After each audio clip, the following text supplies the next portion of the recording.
"Get out, you fly-by-night dreamer," my father roared, his face mottled purple. They had no idea my company was worth $20 million. "Very well," I calmly replied, offering no argument. The very next day, I relocated to my coastal estate in a secluded inlet of Florida, exactly 3 weeks later. My name is Alistair, and at 34 years old, I had cultivated a $20 million enterprise from its very foundation, despite never earning a university degree. For many years, I silently provided financial backing to my family, all while they looked down upon my career choices. Last month, during my father's retirement celebration, everything fractured when he labeled me a digital dilettante and ordered me to leave his home. What remained unknown to him was the true extent of my accomplishments. The expression on his face 3 weeks hence was ample compensation for every tear I had shed. Before I recount the journey from being my family's unseen benefactor to being disowned by my own father, take a moment to tell me in the comments where you're tuning in from. If you've ever felt undervalued by those who should champion you most, please tap that like button and subscribe. I grew up in a comfortable, middle-class suburb of Columbus, Ohio, where the pathways to adulthood were clear and traditional. My father, Winston Watson, had been a dedicated accountant at the same corporation for over 3 decades and held an unshakable conviction that higher education was the sole legitimate route to prosperity. My mother, Penelope Pierce, an elementary school teacher, subtly reinforced his beliefs. From a tender age, I sensed the divergence between myself and my siblings, Theodore and Jessica, who both readily embraced the conventional trajectory. Even at the age of 12, I displayed an entrepreneurial drive that utterly bewildered my parents. While other children were engaged in after-school games, I operated an elaborate artisan soap and bath bomb stand, offering bespoke scents and a loyalty program for returning clientele. By 15, I was designing custom websites for local businesses, charging $50 per hour when established agencies quoted $200. My parents considered these endeavors quaint pastimes, nothing more. Alistair needs to focus on her coursework, not these little digital projects, my father would declare at the dinner table. These fleeting online fads won't sustain her when she's an adult. High school presented its own set of challenges. I maintained respectable grades, but dedicated my free hours to devouring books on startup culture and observing tech innovators online. While my siblings joined academic clubs designed to bolster university applications, I launched an online marketplace for personalized vintage clothing I curated myself, generating nearly $3,000 before graduation. Despite my deep reluctance, I enrolled in an online coding boot camp to placate my parents. A single session was enough to reaffirm my convictions. The rigid curriculum felt like an intellectual straitjacket, and the business modules offered antiquated concepts taught by instructors who had never built a viable enterprise. When I broached the subject of discontinuing my studies to wholeheartedly pursue my business concepts, the ensuing argument raged for days. "You will squander your future," my father bellowed. His complexion beat red with fury. "No child of mine will be a program dropout destined for dead-end, minimum wage jobs indefinitely."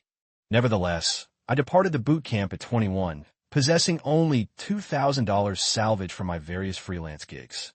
Those initial months were excruciating. I rented a minuscule room in a shared co-living space within a rather disreputable district, the sort of place where you never ventured out after sunset. I subsisted on batch-cooked lentils and rice, supplemented by discount grocery items, while toiling 18-hour days to construct my e-commerce platform. My first 3 entrepreneurial endeavors failed spectacularly. I lost capital on a bespoke stationery line when suppliers consistently shipped substandard materials. My artisanal coffee subscription service collapsed when I underpriced my offerings and became utterly depleted trying to satisfy too many discerning palates. My attempt at a pet sitting application couldn't scale beyond a few sporadic local bookings. Each setback imparted invaluable lessons that no academic program could ever furnish. I navigated the intricacies of supply chain management through bitter experience, discovered robust client contract frameworks through painful missteps, and comprehended production scalability by hitting its hard limits firsthand. The decisive moment arrived when I encountered Serena Stone at a local art exhibition opening. 2 decades my senior, With numerous successful exits under her belt, she recognized something within me that my family consistently overlooked. She became the mentor I desperately needed, imparting pragmatic business wisdom without ever casting judgment on my lack of formal accreditation. Knowledge manifests in countless forms. Serena imparted to me over an herbal tea. Some of the most accomplished individuals I know learned by doing, not by occupying lecture hall seats. Under her guidance, I refined my business model at age 24. I launched a digital platform that connected independent American artisans with patrons actively seeking handcrafted, ethically sourced products. The timing was impeccable, riding the surging wave of enthusiasm for supporting local craftspeople and domestic manufacturing. Those nascent days demanded immense personal sacrifice. I transformed half of my compact shared room into a makeshift office, sleeping on a futon that also served as my sole seating. My aging desktop computer and an antiquated printer monopolized the majority of my living area. I worked from 5 a.m. until 11 p.m., managing every facet from back-end coding to direct customer service inquiries. The breakthrough materialized 8 months in when an influential tech podcast featured one of our standout artisan partners. Orders inundated our nascent systems, overwhelming them entirely. I toiled for 72 consecutive hours fulfilling orders and rigorously upgrading our website infrastructure. That singular feature generated $15,000 in revenue, a sum far exceeding anything I had ever witnessed in my bank account. I initiated a video call with my parents, eager to relay my progress. My father responded with cautious skepticism. "That's pleasant, dear, but it's likely transient. You know, you can always go back to your studies when this little internet experiment runs its course." His words stung, yet they simultaneously ignited my resolve. I would prove him wrong, not through verbal disputes, but through undeniable achievement. The ensuing 5 years blurred into a relentless cycle of exponential growth and formidable challenges. My e-commerce platform, which I christened Artisan Reach, expanded far beyond its initial conceptualization. We commenced with merely 30 artisan partners spread across 4 states. By our 3rd year, we represented over 500 craftspeople and independent manufacturers spanning all 50 states, seamlessly linking them with customers who cherished American-made artistry. Every stage of expansion introduced distinctive hurdles. When our primary server experienced a catastrophic failure during a major promotional event, I remained awake for 48 consecutive hours collaborating with developers to restore the site, personally responding to customer emails to preserve goodwill. When a larger competitor attempted to poach our most successful sellers with enticing promises of superior terms, I embarked on a cross-country journey to meet each one face-to-face, solidifying relationships and enhancing our commission structure. The most arduous period occurred during our 2nd year, when critically constrained cash flow nearly stifled the entire operation. We were expanding too rapidly for our existing capital base, with inventory demands far outpacing incoming revenue. I elected to forego my salary for 4 consecutive months, relocated to an even more modest co-living arrangement to drastically reduce personal expenses, and rigorously negotiated extended payment terms with our suppliers. Those challenging months instilled in me a profound financial discipline that would serve me impeccably as the company burgeoned. Major milestones arrived in rapid succession. Our first official headquarters occupied a dedicated floor within a modern tech hub downtown, where I initially hired 5 employees to manage customer service and seller relations. Crossing the $1 million mark in annual revenue transpired midway through year 4. A moment I commemorated in solitude with a single glass of sparkling cider on a rooftop terrace after everyone else had departed for the evening. Throughout it all, I maintained a relative silence regarding my escalating success with my family. They were aware I operated an online business that was doing okay, but I consistently downplayed the authentic scale of our growth. Their initial discouragement had erected an emotional barrier I simply could not bring myself to breach. A part of me harbored the faint hope that they would eventually pose detailed inquiries about my work, demonstrating genuine interest, yet those conversations never materialized. Despite their lukewarm support, I continued to offer financial assistance to my family whenever the need arose. When my father faced an unexpected health crisis involving heart surgery during year 5 of my business, I anonymously covered the $90,000 in medical expenses not reimbursed by his insurance. He later mentioned a fortuitous endowment that had averted significant medical debt, never once suspecting the true origin. My brother Theodore encountered significant challenges with the initial seed funding for his first startup venture. His personal capital fell $60,000 short of what was required. I structured a family investment through a separate, untraceable account, making it appear as though it originated from a distant, benevolent relative. He eagerly accepted the capital, but continued to interject comments about pursuing stable careers with actual benefits whenever my professional path was broached. My sister Jessica had long envisioned owning a luxury automobile since childhood. When her fiancé, Donovan, lost his executive position 6 months before her planned purchase, I covertly covered the $50,000 deficit for the high-end vehicle and its associated insurance premiums. Jessica was aware the fund originated from me, but consistently minimized my contribution at family gatherings, alluding to my little internet venture that had enjoyed a fortunate season. The profound disparity between my tangible achievements and my family's ingrained perceptions generated an increasingly agonizing internal conflict. By day, I presided over strategic planning sessions for a multi-million-dollar corporation, made critical decisions impacting hundreds of partner businesses, and negotiated complex agreements with major retail conglomerates for exclusive product collections. By night, I fielded unsolicited texts from family members who continued to treat me as the program dropout who had stumbled into a lucky online novelty. My company headquarters expanded to encompass 3 full floors within a prestigious downtown office tower, housing 50 full-time employees and a thriving internship program. Our valuation soared to $20 million after a comprehensive profile in TechCrunch garnered considerable attention from numerous venture capitalists. I steadfastly retained majority ownership, respectfully declining lucrative acquisition offers that would have rendered me independently wealthy but necessitated relinquishing control of my core vision. As my father's retirement celebration approached, I reached a definitive resolution. It was time to disclose the full truth of my success, not to boast, but to finally dismantle the pervasive misconceptions and perhaps, at long last, earn the respect I had so earnestly yearned for over the years. I procured a significant gift, a meticulously arranged luxury world cruise, and intended to present it alongside the unvarnished truth about my business at a celebratory dinner.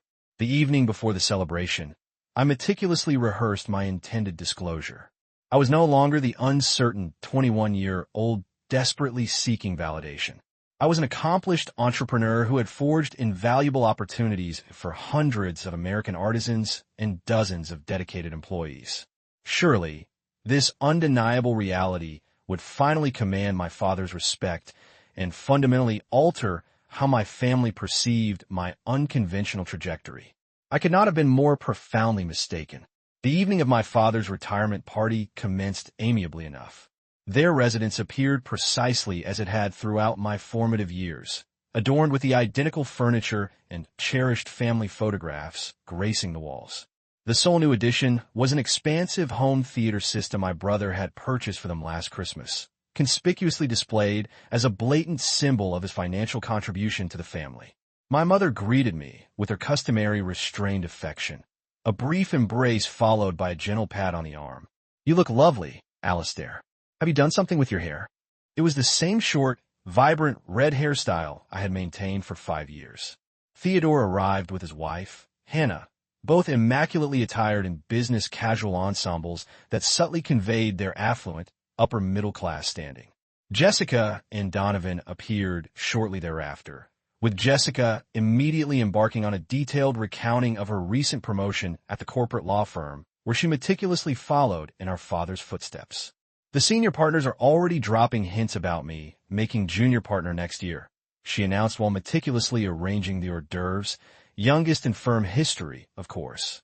Throughout the pre-dinner conversation, my career garnered not a single inquiry. When Donovan briefly alluded to an article he'd read concerning the booming e-commerce sector, my brother swiftly redirected the discussion toward his son's recent triumphs in a local robotics club. The celebratory dinner itself featured my mother's traditional beef Wellington with all the trimmings, served on the finest china, reserved exclusively for momentous occasions. My father presided at the head of the table, gracefully accepting compliments about his surprisingly youthful appearance with practiced humility. 62 looks fantastic on you, Dad, Theodore declared, raising his crystal glass. Here's to another 2 decades of leisure, at least. The timing felt impeccable as dessert was served. I had patiently endured discussions ranging from neighborhood gossip and Theodore's children's academic accolades to Jessica's elaborate upcoming European vacation plans. Not one person had posed a single question about my life or my professional ventures. Dad, Mom, everyone. I began, my heart thrumming despite my outward composure. I wanted to share some significant news about Artisan Reach. My father nodded distractedly, already reaching for another slice of birthday cake. Artisan Reach was recently independently valued at $20 million. I continued, my voice steady. We've received several compelling acquisition offers, and I was featured in TechCrunch and Fast Company last month. The silence that followed felt interminable. My mother froze, her fork suspended midway to her mouth. Jessica exchanged a swift, furtive glance with Donovan. Theodore merely stared. My father was the first to articulate a response, his tone unequivocally dismissive. And what precisely does that signify, Alistair? These internet businesses employ all manner of dubious accounting to arrive at these inflated valuations. I maintained my composure, meticulously explaining in straightforward terms how business valuations operate, detailing our diversified revenue streams and impressive growth trajectory. I specifically referenced our sprawling downtown office with its 50 dedicated employees and our thriving partnerships with over 500 American manufacturers. Theodore interjected before I could conclude. So, you got fortunate with this online novelty. That's commendable. But some of us have been diligently cultivating legitimate careers with verifiable qualifications. He heavily underscored the word qualifications, while subtly glancing at his wife, who offered a subtle nod of affirmation. It isn't luck, I responded calmly, my voice unwavering. It's 7 years of working 18-hour days, meticulously solving complex challenges, and constructing something truly meaningful. We've been instrumental in preserving dozens of American manufacturing businesses that were teetering on the brink of collapse. My mother finally spoke, her voice timid. That sounds quite impressive, dear. Though I still regret you never completed your degree. Even with this business, formal education is truly vital. I felt my patience fraying, yet I persevered. Actually, I brought something for Dad.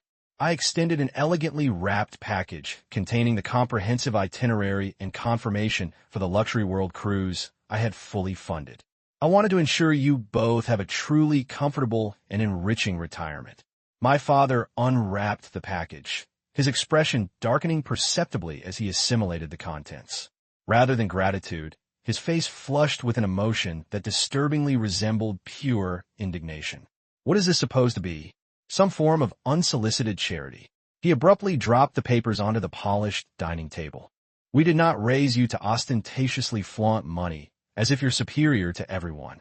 That was never my intention whatsoever, I patiently explained. I merely wanted to assist. In the same manner, I helped with Mom's medical expenses, Theodore's startup investment, and Jessica's car purchase. 3 heads snapped up simultaneously. My meticulously guarded secret financial assistance was abruptly laid bare. "You," my father sputtered, his voice escalating with each syllable. "That was all you?" Jessica appeared mortified. Theodore's expression hardened into something distinctly ugly. My mother simply looked bewildered. "You've been surreptitiously funding things behind our backs." My father's voice reached a crescendo, playing the magnate with your internet earnings. "I was simply trying to help," I replied, my voice registering as smaller than I had intended. "I never sought recognition. I simply desired to support the family." "Support," Theodore interjected, his tone laced with scorn, "by making us feel like recipients of your philanthropy? Some of us pursue honest professions with actual degrees, not getting rich quick with dubious online schemes." "It is not a scheme," I insisted, feeling the conversation spiraling uncontrollably beyond my reach. I built a legitimate enterprise that empowers American manufacturers to reach customers globally. We employ dozens of individuals with competitive salaries and comprehensive benefits.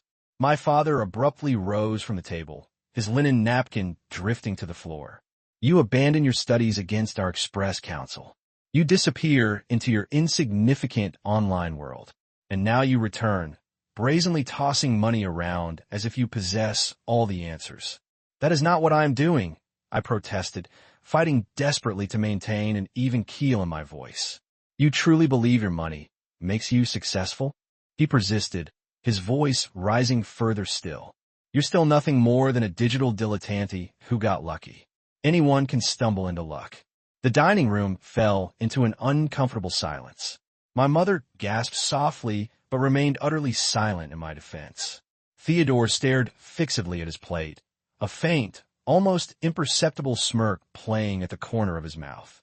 Jessica appeared torn between profound embarrassment and undeniable agreement. Winston, my mother finally whispered, her plea arriving too late and too faintly to matter. No, my father continued, now fully consumed by incandescent rage. I have labored my entire life, meticulously following the proper path. I earned an education, cultivated a respectable career, raised a family. I will not be publicly shamed in my own home by my dropout daughter. I slowly stood, gathering my handbag. I should depart.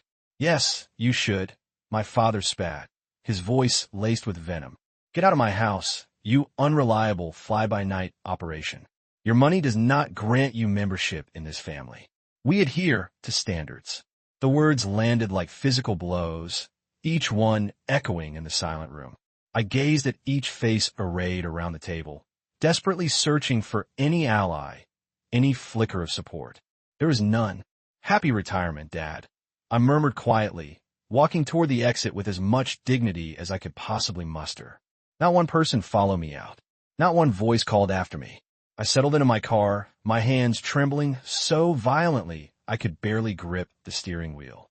As I pulled away from the house where I'd been raised, I realized something profoundly fundamental had shattered, something that could never be mended.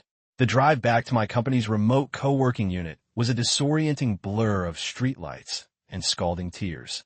I was compelled to pull over twice when raw emotion completely overwhelmed my capacity to drive safely. The cruel irony was not lost on me. I own a multi-million-dollar corporation, yet I was spending the night in a temporary company lodging in my own hometown because my own family's home was no longer accessible to me. In the sterile quiet of my temporary unit, I replayed the evening's distressing events over and over, meticulously dissecting each word and every nuanced reaction. Had I been too forthright, too ostentatious? Had I fundamentally misread our intricate family dynamic all these years? The financial aid I had so generously provided now felt like a foolish, misguided attempt to purchase the approval I could never earn through my accomplishments alone. I retrieved my laptop and began methodically documenting every single cent I had disbursed to my family over the preceding years. The resulting ledger was substantial. $90,000 for my father's heart surgery, meticulously paid directly to the hospital and attending specialists. $120,000 for my brother's failing startup, covering not merely the initial seed investment, but subsequent, desperate capital injections he had requested months later. $50,000 for my sister's luxury car, encompassing not only the vehicle itself, but also the exorbitant insurance premiums she never realized I funded. Countless smaller expenditures.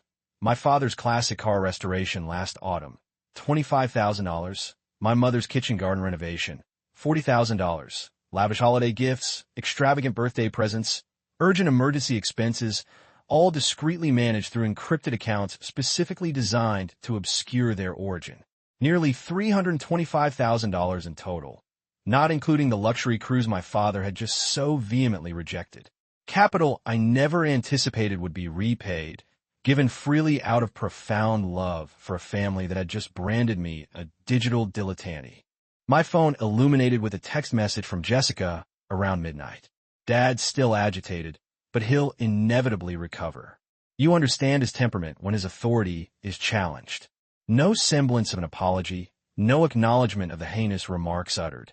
merely an expectation that I would absorb the verbal abuse and seamlessly reintegrate into the established family dynamic, as if nothing untoward had transpired. I did not respond.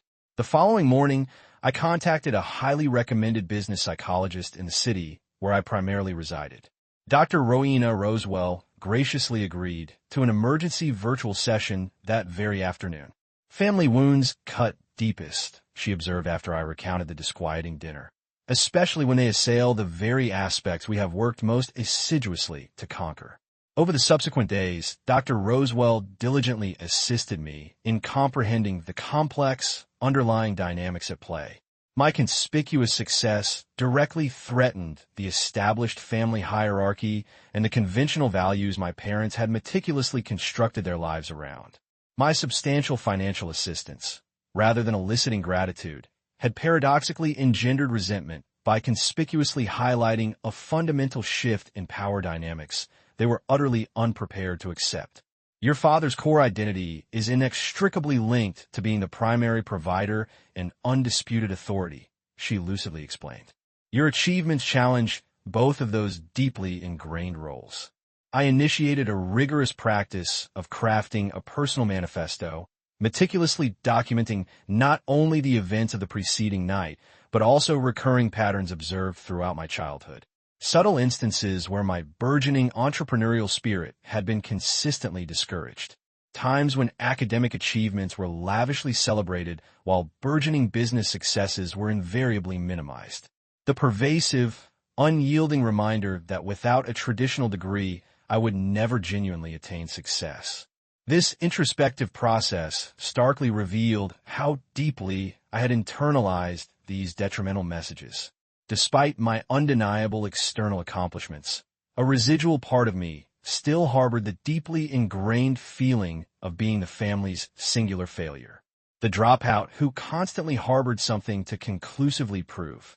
This compellingly explained my persistent reluctance to openly discuss my achievements and my continuous, unacknowledged financial support. A week following the catastrophic dinner, my sister telephoned. I allowed the call to route directly to voicemail. Alistair, please return my call. Dad genuinely feels remorseful about what occurred. We all do, but you must endeavor to comprehend how it appeared. Your dramatic entrance and subsequent display of your financial standing. It was profoundly insensitive to the remainder of us who have diligently worked for our traditional careers. I promptly deleted the message without returning the call. The narrative inversion was breathtaking in its audacity. Somehow, I had been recast as the villain for merely articulating objective facts about my thriving business after years of assiduously minimizing my accomplishments. My brother texted next. Family is family, Alistair. Let's simply move past this. No apology was offered there either, simply an unwavering expectation that I would passively accept my designated role and the accompanying treatment. 2 weeks subsequent to the dinner, I made a decision that simultaneously felt terrifying and profoundly liberating. I would unequivocally prioritize my self-respect over toxic family dynamics. The coastal estate I had acquired in a secluded inlet of Florida the previous year as an investment property would now unequivocally become my primary residence. Prior to my departure, I composed a comprehensive email to my parents. Not an angry diatribe, but a meticulously honest expression of my deep hurt and profound disappointment. Dearest Mom and Dad, I have dedicated years to earnestly seeking your approval and respect. I have consistently supported our family financially while deliberately downplaying my significant achievements to avoid causing anyone discomfort. Despite diligently building a $20 million company that actively helps preserve American manufacturing jobs, I have been made to feel like the family's inherent failure simply because I chose a path divergent from the one you prescribed. When Dad labeled me a digital dilettante and an unreliable fly-by-night operation, it unequivocally revealed how you truly perceive me. No amount of tangible success will ever alter that ingrained perception. I find myself unable to continue participating in a relationship where my inherent worth is meticulously measured by academic credentials rather than by my unwavering character and concrete achievements. I will forever cherish you both but I must now establish critical distance for my own emotional well-being. I sincerely hope that someday we can authentically rebuild our relationship on an unwavering foundation of mutual respect. With enduring affection, Alistair. I sent the email personally. No immediate response was forthcoming in the days that followed. With the adept assistance of my executive assistant, I arranged for my personal effects in Ohio to be meticulously packed and shipped to Florida. I explicitly instructed her to donate the vast majority of my furniture and clothing to local charitable organizations, desiring a pristine new beginning with minimal literal and figurative baggage. My company could be efficiently managed remotely with only infrequent trips required for crucial strategic meetings. The exceptionally capable leadership team I had meticulously cultivated over the years was sufficiently robust to manage day-to-day operations without my constant physical presence. As I boarded the private charter to Florida, I experienced a complex, swirling mixture of profound grief and liberating freedom. The family I had so desperately striven to appease was undeniably behind me, but so too was the crushing burden of incessantly seeking an approval I would clearly never genuinely receive. The coastal estate in Florida greeted me with warm, humid sunshine and the invigorating scent of salt-laden air, a stark, welcome contrast to the bleak Ohio winter I had left behind. My residence stood on a tranquil stretch of shoreline, a modern, two-story structure boasting floor-to-ceiling windows that offered an uninterrupted panorama of the Gulf of Mexico. I had initially purchased it as an investment property the preceding year, but had only visited twice for brief, restorative vacations. The property felt rather impersonal upon my initial arrival, more akin to an upscale hotel than an actual home. The real estate agent had managed the furnishing with standard luxury vacation home decor, undeniably attractive but utterly devoid of soul. Transforming this estate into a true reflection of myself became a deeply therapeutic endeavor. I commenced with the primary suite, replacing the generic beige bedding with intricately handcrafted quilts from one of my esteemed artisan reach partners in North Carolina. The mass-produced artwork was systematically taken down, replaced with original, captivating pieces from emerging American artists I had personally discovered through the business. Each morning, I awakened to the soothing cadence of waves and the inspiring sight of authentic creativity surrounding me. The kitchen transformation followed next. I installed open shelving to proudly display exquisite handmade pottery from our Vermont and New Mexico partners. The industrial-grade appliances remained, but now vibrant hand-woven textiles and locally crafted wooden serving boards infused the space with warmth and character. Establishing consistent routines became absolutely essential to my healing process. Each morning commenced with a mindful meditation session by the shoreline, bare feet sinking into the cool sand, collecting intriguing shells and observing dolphins arc gracefully through the offshore waves. I discovered an artisan bakery run by a Cuban-American family where I became a cherished regular, greeted by my name rather than my typical order. Managing the business remotely proved far simpler than initially anticipated. Video conferences seamlessly replaced in-person meetings, and our meticulously established systems functioned smoothly with minimal adjustment. Without the daily commute and the myriad office distractions, I discovered a newfound productivity, making clearer, more decisive judgments from my peaceful new headquarters. My executive team visited after the first month, dedicating 3 intensive days to strategic planning sessions on my expansive oceanfront deck. Several team members commented on the visibly positive transformation they observed in my leadership style. "You appear far more centered, Alistair," Miles Miller, my operations director, sagely observed. "More profoundly confident in your decisions." He was unequivocally correct. Without the nagging undercurrent of seeking familial approval, my innate business instincts flowed more naturally and decisively. I implicitly trusted my judgment without the oppressive shadow of my father's persistent criticism looming over each and every choice.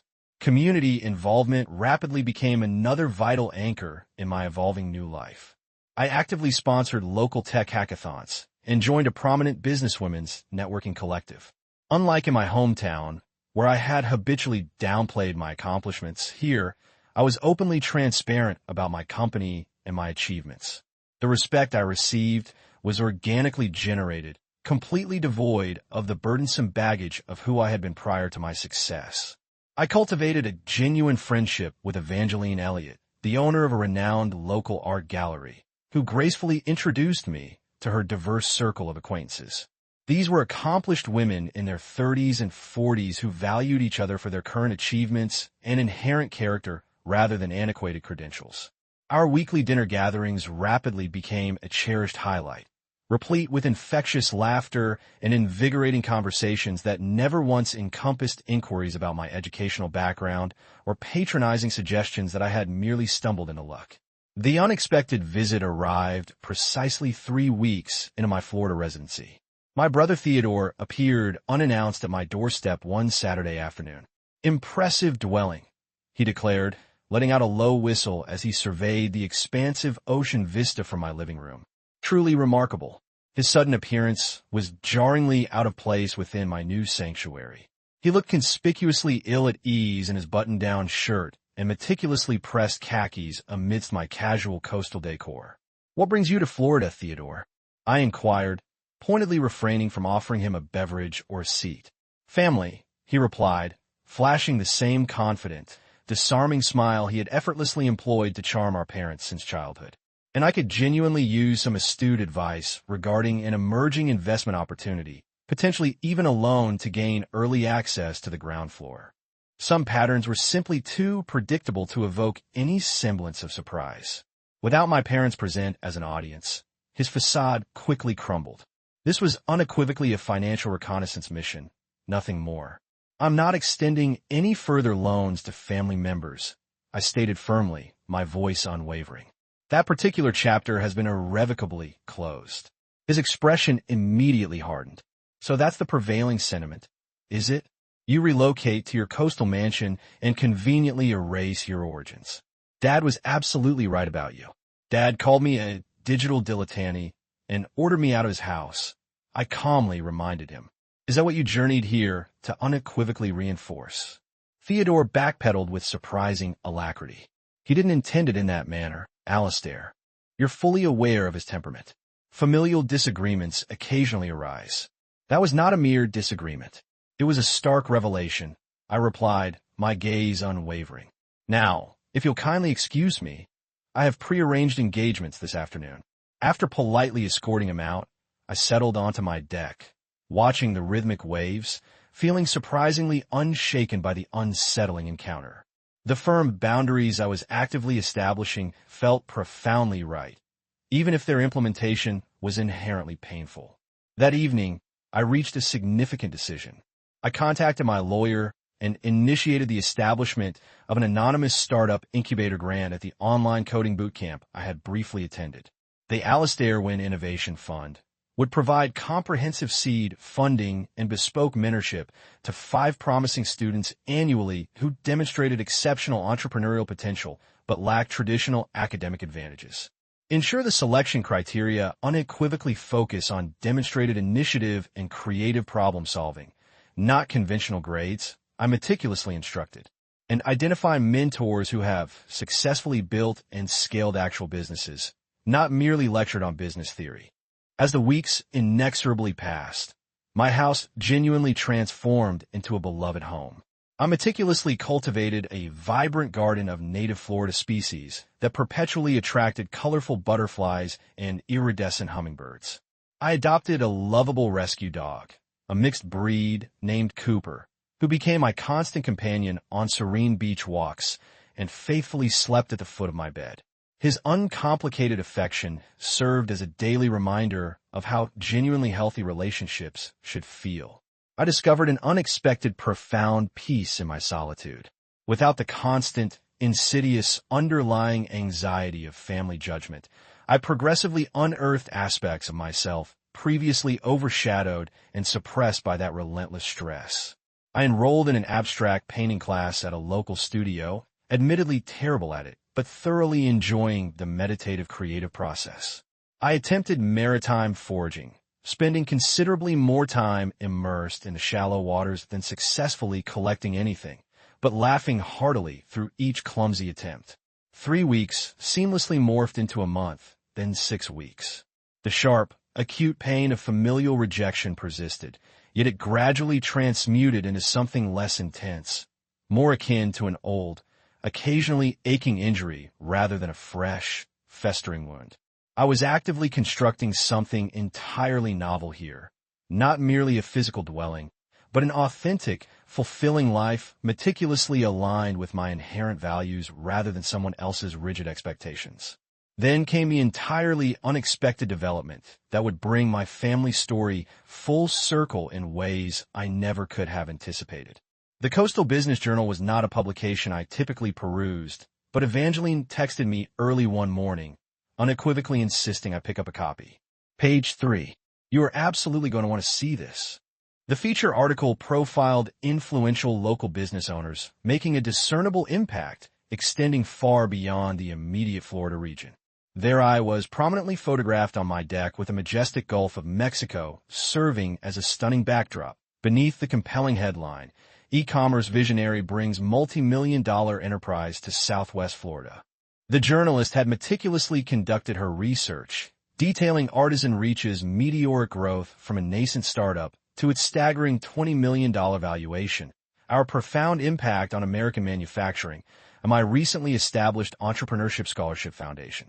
The article painted a remarkably comprehensive picture of success, far more encompassing than anything that had ever appeared in my hometown media. I did not explicitly authorize this. I informed Evangeline when she called to extend her congratulations. Public records, she patiently explained. Property transfers, business registrations. Once they discerned your presence here, the remaining details were effortlessly pieced together. Besides, it's a truly splendid article. She was entirely correct. The piece was exceptionally well-researched and immensely flattering, focusing exclusively on my profound business accomplishments rather than intrusive personal details. I gave little further thought to it until the following week when my phone began to incessantly light up with a deluge of social media notifications. The article had been rapidly picked up by several larger, more prominent business publications, then extensively shared across LinkedIn and Facebook. Former high school classmates suddenly professed to vividly recall our cherished friendship. Former instructors claimed they had always unequivocally recognized my inherent potential. Most surprisingly, a cascade of messages poured in from numerous small business owners in my hometown, profusely thanking me for embodying what was truly possible without rigidly adhering to traditional career paths. "You inspired me to finally launch my own venture," wrote one former classmate.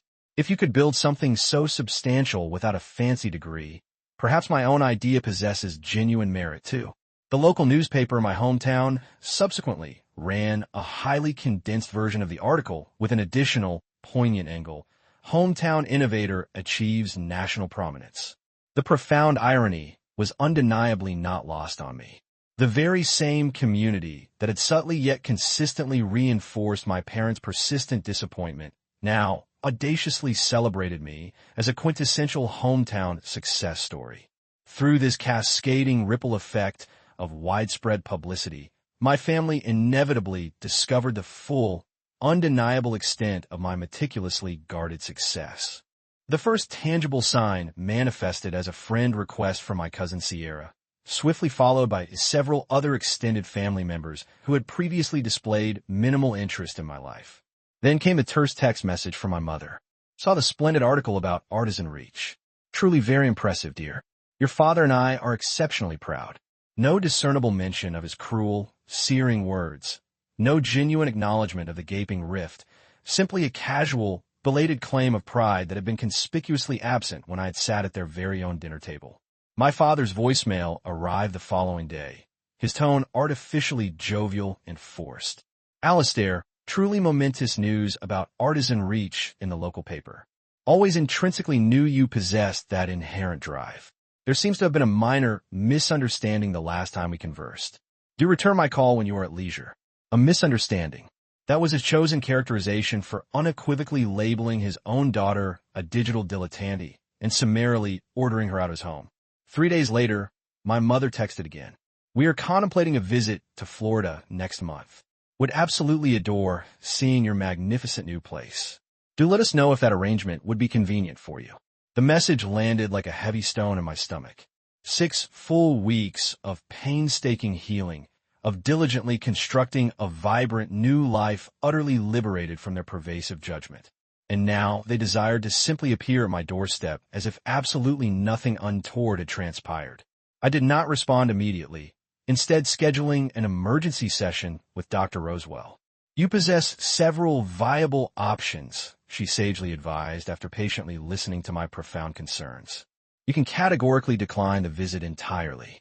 You can agree, but only after meticulously setting strict, non-negotiable boundaries concerning what you will and will not discuss. Or you can perceive this as a potentially valuable opportunity for a truly honest conversation that might conceivably lead to genuine healing, though that necessitates their unequivocal willingness to acknowledge the harm they have inflicted. After meticulous consideration, I texted my mother. You and Dad are welcome to visit, but we unequivocally need to have a profoundly honest conversation about what precisely transpired at his retirement celebration before we can genuinely move forward. Please let me know if you are open to that specific kind of discussion. Her response arrived swiftly. Of course, dear. We simply wish to put this behind us and reconstitute our family. The precise phrasing deeply troubled me, that ardent desire to put this behind us without directly addressing the core issues, but I nevertheless confirmed tentative dates for their visit the following month. As the appointed day inexorably approached, I prepared both practically and emotionally. I meticulously arranged for them to stay in a nearby luxury hotel rather than my home, thereby preserving my essential personal space and autonomy. I diligently role-played challenging conversations with Dr. Rosewell, diligently practicing the art of setting firm boundaries without resorting to defensiveness. My parents arrived on a gloriously sunny Tuesday afternoon. I met them at a chic beachfront restaurant for a leisurely lunch, choosing a public setting that would inherently help moderate the initial, potentially fraught interaction. They appeared smaller, somehow less imposing than they had in Ohio. My father's once confident posture seemed noticeably diminished. My mother appeared more nervous than I recalled. They both dressed remarkably formally despite the casual coastal setting. My father in a starched button-down shirt and pressed slacks. My mother in a structured dress better suited to a formal church service than beachside dining. This locale is truly something else, my father remarked, gesturing broadly at the vibrant turquoise water visible through the restaurant's panoramic windows. You have genuinely done remarkably well for yourself, Alistair. The subtle emphasis on "for yourself" did not escape my notice, the implicit suggestion that my success existed in isolation from any perceived family values. Thank you, I replied, simply, deliberately not filling the awkward, lingering silence that followed. My mother quickly interjected with polite small talk about their flight, the pleasant weather, how profoundly different Florida was from Ohio. I responded courteously, but deliberately offered no assistance in carrying the conversational burden. Finally, after our food arrived, my father cleared his throat with noticeable discomfort. Regarding what transpired at my retirement celebration, you call me a digital dilettante and an unreliable, fly-by-night operation, I stated calmly, my voice even. You unequivocally told me to get out of your house and explicitly stated that my money did not make me a part of this family. His face flushed scarlet. I was genuinely taken aback by the news regarding your business. It caught me completely off guard. I may have unequivocally overreacted. Not an apology, merely a self-serving excuse. I need to fully comprehend, I continued, maintaining unwavering eye contact. Was that intense reaction primarily about me sharing my success? Or was it about learning I had been discreetly helping the family financially? Both felt profoundly like you were deliberately showing off. My mother interjected, her voice tentative. Like you were implicitly stating you are now unequivocally better than us. I never once said or even conceived of that thought, I replied firmly. I spent years deliberately concealing my success to avoid causing anyone discomfort. I offered financial assistance because I possessed the means and I genuinely desired to support the family I profoundly love. My father shifted uncomfortably in his seat. Well, the manner in which you presented it was exceedingly forward, and discovering you were covertly behind those other financial contributions. It felt very much like charity we never expressly requested. The conversation persisted in this arduous vein throughout the entire lunch. No genuine, unreserved apology emerged. Only a string of justifications and persistent attempts to minimize the profound severity of what had actually transpired. The underlying subtext became increasingly transparent.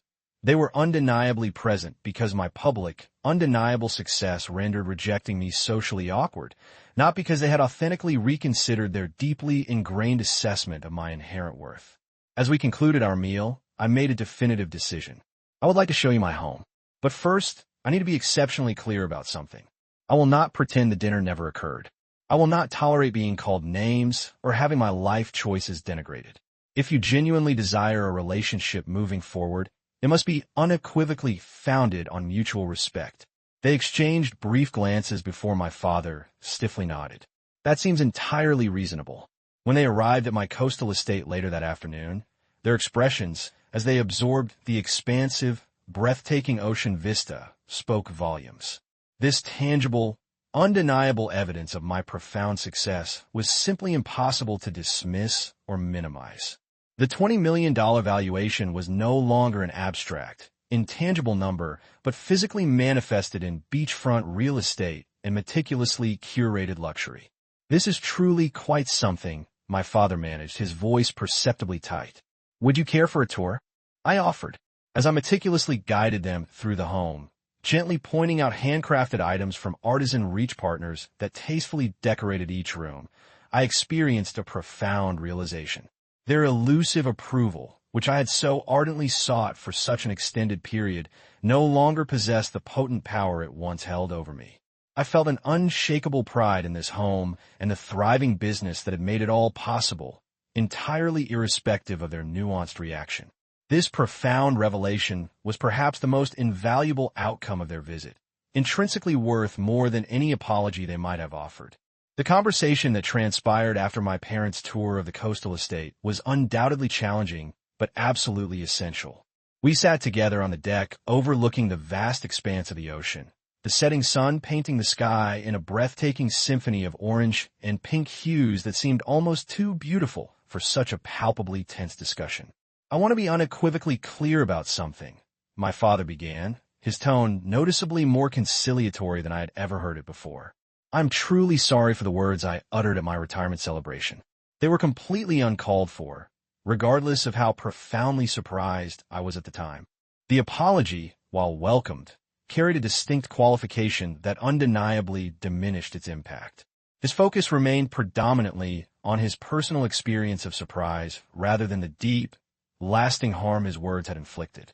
What wounded me most deeply, I replied carefully, my voice measured, was that those words appear to unequivocally reveal how you truly perceive me despite everything I have diligently accomplished.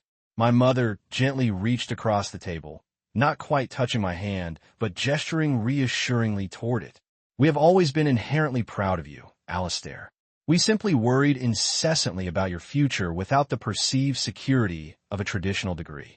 My future is unequivocally here, I stated, gesturing expansively to the magnificent estate and the thriving business that had made it all possible. I meticulously built it without a formal degree, but with 7 years of working far harder than most individuals ever will. That undeniable effort truly deserves unwavering respect, not dismissive condescension. My father shifted uncomfortably in his seat. The business world can be inherently volatile. Companies emerge and collapse overnight with alarming speed. We merely desired unwavering security for your future. I fully comprehend that your concern stems from a place of love.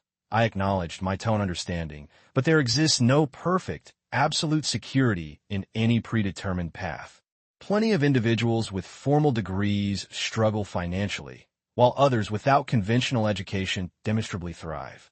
What truly matters is recognizing that there are multiple, equally valid pathways to genuine success. The conversation continued for several hours as the sun gracefully dipped below the horizon and countless stars gradually appeared, glittering over the tranquil gulf. No dramatic, cinematic reconciliation materialized. No tearful group embrace that magically healed decades of deep-seated misunderstanding. Instead, we forged a fragile, tentative understanding, a nascent starting point rather than a definitive conclusion. Moving forward, I explicitly explained as the evening drew to a close, I am genuinely open to rebuilding our relationship, but with very clear, non-negotiable boundaries. I will not tolerate being demeaned for my educational choices or having my hard-earned success dismissively attributed to mere luck rather than diligent hard work and cultivated skill. My parents reluctantly agreed, though I keenly sensed my father's persistent reluctance in his tight, forced smile and the subtle way he consistently qualified his responses. My mother seemed more genuinely receptive, perhaps recognizing for the very first time the pivotal role she had played by tacitly enabling family dynamics that had inflicted such profound pain. After they returned to Ohio, I engaged in deep, introspective reflection on the visit and the intricate path that had undeniably led me to this specific point. The healing process was far from complete, but undeniably significant steps had been taken. I maintained limited, yet consistent, contact with my parents in the months that followed, engaging in brief, weekly phone calls that gradually became less awkward and strained. My relationship with my siblings evolved differently. Jessica eventually offered a heartfelt, genuine apology for her significant role in the tumultuous family dynamics, and we slowly yet steadily rebuilt a meaningful connection based on adult friendship rather than ingrained childhood patterns. Theodore remained stubbornly distant, occasionally sending perfunctory holiday greetings, but making no discernible real effort to truly understand or acknowledge the profound harm he had inflicted. My personal healing journey continued with consistent, regular therapy sessions. Dr. Rosewell helped me profoundly recognize how deeply ingrained family trauma had irrevocably shaped my approach to both business and interpersonal relationships, inadvertently creating pervasive patterns of perpetually seeking external validation through tireless achievement and disproportionate financial generosity. Success is unequivocally not a substitute for intrinsic self-worth, she gently reminded me, her voice calm and reassuring. And familial approval simply cannot be purchased, regardless of how much you are willing to give. This profound insight compelled me to establish clearer, healthier boundaries in all my relationships. I became increasingly comfortable openly discussing my accomplishments without diminishing them. I learned to give from a place of genuine, unburdened generosity rather than as a desperate attempt to purchase acceptance. The Alistair Wynn Innovation Fund rapidly became a central, passionate focus of my expansive philanthropy. Beyond simply funding startup grants, I meticulously developed a nationwide mentorship program pairing accomplished entrepreneurs without traditional credentials with promising students confronting similar challenges. Witnessing their remarkable growth and burgeoning success brought a profound satisfaction far deeper and more enduring than any fleeting familial approval could ever provide. My chosen circle of friends in Florida expanded exponentially, creating a true, chosen family founded on mutual respect and genuine, authentic connection. Our weekly gatherings became an invaluable source of joy and profound belonging I had never previously experienced in Ohio. These relationships, freely chosen and lovingly maintained, unequivocally taught me what healthy, unwavering support should truly feel like.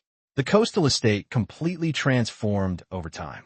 Every room now authentically reflected my unique, personal taste and inherent values rather than generic luxury. The meticulously cultivated garden flourished with native plants that perpetually attracted diverse wildlife.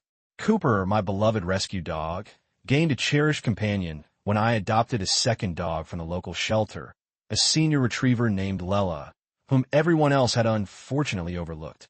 Running Artisan Reach remotely proved so resoundingly successful that I implemented revolutionary flexible work policies for all employees, empowering them to work from anywhere for a significant portion of the year. Productivity demonstrably increased, and employee satisfaction scores reached unprecedented all-time highs. 1 year after my liberating move to Florida, I hosted a memorable dinner party for my new, cherished friends. As we gathered intimately around the long table on my deck, Watching dolphins playfully leap through the sunset-kissed waves, I realized how completely my life had transformed from that agonizing night at my parents' house to this beautiful, chosen family. Evangeline raised her glass, her eyes sparkling. And here's to possessing the profound courage to prioritize self-respect over stifling obligation. The sentiment perfectly captured the essence of what I had learned throughout this arduous, yet ultimately transformative journey. Familial connections are undeniably valuable, but never at the irreversible cost of dignity and intrinsic self-respect. Success cannot be measured solely by academic degrees or traditional achievements, but rather by the lives we positively touch and the meaningful impact we genuinely create. Most importantly, I learned that true forgiveness does not necessitate forgetting or continuing to accept harmful, detrimental treatment. True forgiveness is an internal, liberating process of releasing anger and resentment while steadfastly maintaining the crucial boundaries that protect your inherent well-being. My story continues to unfold, as all our stories intrinsically do. The intricate relationship with my parents continues to evolve, sometimes progressing, sometimes regressing to old, familiar patterns. I steadfastly maintain my boundaries with compassionate firmness, accepting that complete, unadulterated understanding may never fully materialize, but unequivocally refusing to compromise my fundamental self-worth in the futile pursuit of it. If my profound experience offers any wisdom worth genuinely sharing, it is unequivocally this. Your inherent value is not determined by other subjective perceptions, especially those clouded by antiquated beliefs or rigid expectations. Success manifests in countless forms, often in the most unexpected ways, and sometimes the most painful rejections ultimately lead to the most authentic and truly fulfilling paths forward. Have you ever faced the difficult choice between deeply ingrained family expectations and bravely forging your own unique path? Did you endure harsh criticism for embracing an unconventional route to success? Share your invaluable experience in the comments below. Remember to like and subscribe if this story deeply resonated with you, and hit that share button to help others who might be grappling with similar, complex family dynamics. Thank you for listening. Take care. Good luck.